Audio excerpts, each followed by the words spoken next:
Mən Respublika Şəhid Ailələrinə Qayğı Cəmiyyətinin mətbuat katibinin müaviniyəm. Bəli, bu cür fəaliyyətlərim var. Könüllü olaraq daim fəaliyyət göstərmişəm şəhid ailələrinə. Mənim bugünkü fəaliyyətim isə könüllü olaraq sizə təqdim olunur ki, mən müraciət edən bir vətəndaşam, müraciət etmişəm daim. Prezident Administrasiyası, Mehriban xanım, Baş Prokurorluq, Daxili İşlər Nazirliyi bu müraciətlərim nə ilə əlaqədar olub, şikayətlərimlə əlaqədar və müraciətlərimə, şikayətlərimə baxıldığını görmüşəm hər zaman. Bundan sonra bu qərara gəldim. Ətrafımda olan şəxslərə bildirdim ki, mən müraciətlər etdim. Mənim müraciətlərimə müsbət baxdılar, müraciətlərim həlli yolunda köməklər olundu və ətrafımdakı şəxslər də, mən onları öyrətdim, onlar da müraciət etdilər və baxdılar ki, həqiqətən müraciətlər araşdırılır, baxılır, cavablandırılır. Ondan sonra mən bu fikrə gəldim ki, indi də bu cür fəaliyyət göstərim, ehtiyacı olan şəxsləri maarifləndirim ki, necə elektron məktublar yazmaq olar. Yəni mənim icra etmək hüququm yoxdur və sizin işinizlə əlaqədar hər hansı bir tədbir görə bilmirəm. Yalnız WhatsApp vasitəsilə mənə salam yazsanız, nömrənizi kontakta əlavə edəcəm. Mən bəzi məsələlərdə sizdən daha öndə bilirəm deyə, yəni sizlər də öyrənə bilərsiniz. Mən Prezident Administrasiyasında qəbul günlərini paylaşıram, Prezident adlı portalından yükləyib statuslarımda. Nazirlərin rayonlarda qəbul günlərini paylaşıram. Hər ay Cənab Prezidentin əmri ilə Vilayət Eyvazov, Baş Prokuror, Fövqəladə Hallar Naziri, bütün nazirlərimiz rayonlarda vətəndaşları qəbul edir. Təəssüflər ki, vətəndaşlarımızın 90%-nin bundan məlumatı yoxdur. Bununla əlaqədar paylaşım statuslarda edirəm ki, məni izləyən vətəndaş gördükdə ki, rayonuna gəlib rahat şəkildə gedib qəbula yazıla bilsin. Yəni mənim fəaliyyətim bununla əlaqədardır və platformalar dövlət tərəfindən nə üçün təqdim olunub vətəndaşlara? Məktublarını rahat yaza bilməkləridir. Amma necə ki, Hikmət Hacıyev onların cavabını verdi, bir toplumunun cavabını verdi, hər birinin cavabını verdi, birinin sualını cavablandıraraq. Onlar kim olduqlarını gördülər. Dövlətə xəyanət edən şəxslər də onlar. Yəni hamısını bildirmirik. Bu günlərim ölkə hüdudlarından kənarda yaşayan izləyicilərimizi salamlayıram.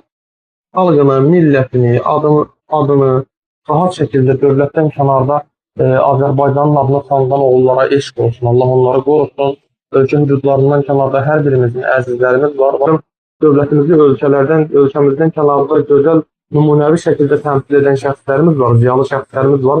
Təəssüflər olsun ki, bu cür ünsürlər də var ki, dövlətdən kənarda olaraq dövlətə qarşı tutulurlar. Bu günlərin qalib ölkənin prezidentini kim sevməyə bilər? 44 günə müharibəni sonlandıran və qalib gələn prezidenti kim sevməyə bilər? Əlbəttə ki, qarşı tərəf, mənfi tərəf sevməyə bilər. Bilirsiniz, üstündən söhbətlər gedir. Yəni mənfi tərəfdə əlbəttə ki, dövlətimizi sevməyən tərəfdir və Azərbaycanda bizim vətəndaşımız olaraq hal-hazırda xaricə götürərək orada ilk məqsədləri oturum almaq olan şəxslər var ki, dövlətə qarşı tutulurlar. Vətəndaşlar bu dərin sistemi bilmirlər, mən onlara başa salım. Onlar ilk olaraq vətəndaşları nə üçün dövlət işlərinə qaldırmağa çalışırlar? Onlar Avropadan oturum almağa çalışırlar ki, yaşadıkları Avropa ölkəsində oturum ala bilsinlər. Əlavə olaraq da erməni tərəflər var ki, erməni lobbisi tərəfindən orada maliyyələşirlər. Bunları bilməyən şəxslər də daim onları təsdiq edirlər ki, düz bildirirlər. Əzizlərim, o cür mənfi şəxslərin arxasında getməyin. Əlbəttə ki, canlı yayınımıza qatılmaqları da bunların əzizlərin təbii hallardır. Bu günlərim bu qazi var profilimizdə.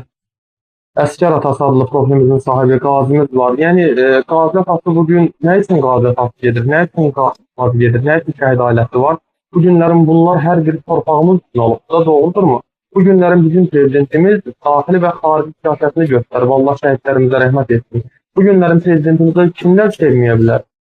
Bildin, sizcə kimlərdən söhbət gedir? Əlbəttə ki, qarşı tərəf sevməyəcəkdir ki, onun üçün biz 44 gündə qalib ölkə olduq, bu dünyada səs aldıq. Və qarşı tərəf bizim əlbəttə ki, prezidentimizi sevməyəcək.